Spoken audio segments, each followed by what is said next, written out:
আসসালামু আলাইকুম বন্ধুরা, কেমন আছেন? আল্লাহর মতো ভালো আছি। আপনারা কেমন আছেন অবশ্যই জানাবেন। আজকে কেন এত রেডি হয়ে আছি জানেন? কারণ আজকে বিগ বাজার একটু গিয়েছিলাম। বিগ বাজার মানে স্মার্ট বাজার বাজার করতে গিয়েছিলাম। কিছু বাজার ছিল না, বাচ্চা-কাচ্চা স্কুল খুলে যাবে কাল থেকে। আবারও যেই ঝামেলা সেই ঝামেলা, চলে গিয়েছিলাম। টুকটাক জিনিসপত্র ইফতারের নেই, তাও কিনতে গিয়েছিলাম। এসে ভাবি আনাজ করে রেখেছে, ঝিঙ্গে আলুর তরকারি হচ্ছে। আমি ঝিঙ্গে আলু ডাল দিয়ে রান্না করি প্রায়, আমার ভালো লাগে বেশ। সব সবজিতে একটু ডাল দিয়ে মাখা মাখা রান্না করলে বেশ ভালো। আর এপাশে মাছের ঝোল করবো বলে মাছগুলো ভেজে নিচ্ছি, আর টমেটো চাটনি করেছি।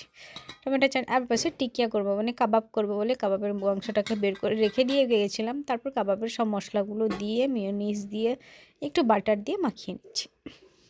মাখিয়ে পেঁয়াজগুলো একদম বাটা শুকনো করেই দিয়েছি, কেন কাবাব ভিজে ভিজে থাকলে হবেই না। তারপর চেষ্টা করলাম ডাল ঘুটনির পিছন দিয়ে এরকম চিপে চিপে চেপে চেপে কাবাবগুলো করছি, জানেন অনেক কষ্ট হয়েছে, বেরোতে চায় না, হয় না, মানে কি করে যে ইজিলি হয় কি জানি। খুব কষ্টভাবে কাবাবগুলোকে এরকম লম্বা লম্বা শেপ দিয়ে আমি করেছি।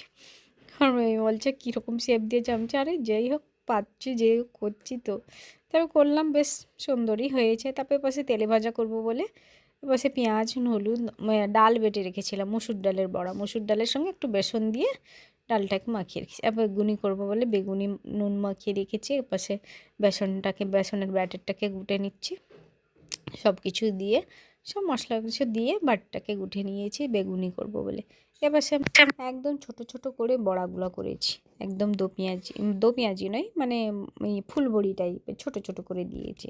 বেশ মচমচে ভাজা হয়, খুব স্বাদ লাগে আমার এই ডালের বড়া। আর এই একটু বেসন দিয়ে এই মুসুর ডালের বড়াটা খেতে আবার খুব স্বাদ লাগে। কাঁচা লঙ্কা একটু পেঁয়াজ একটু লঙ্কা টঙ্কা দিয়ে বেশ ঝাল ঝাল করলে বেশ ভালো লাগে, দাঁতে লঙ্কা পড়বে, বেশ ভালো লাগে করে খাবেন। তারপর সে বেগুনিটা করে নিচ্ছি। বেগুনিটা বেশ বড় বড়, জানেন, গাছের নয়, বা কিনে এনেছে আমার হাজব্যান্ড।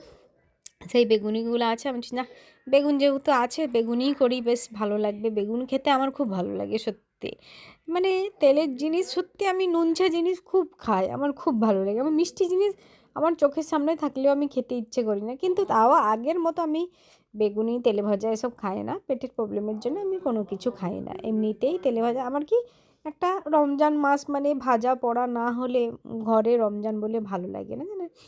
তারপর কাবাব হয়ে গেল, এপাশে বেগুনি আর তেলে ভাজা ভেজে নিলাম, মাছের ঝোল করে নিলাম, টমেটো চাটনি করে নিলাম, আর সবজি ঝিঙ্গে আলু ডাল দিয়ে যে রান্না।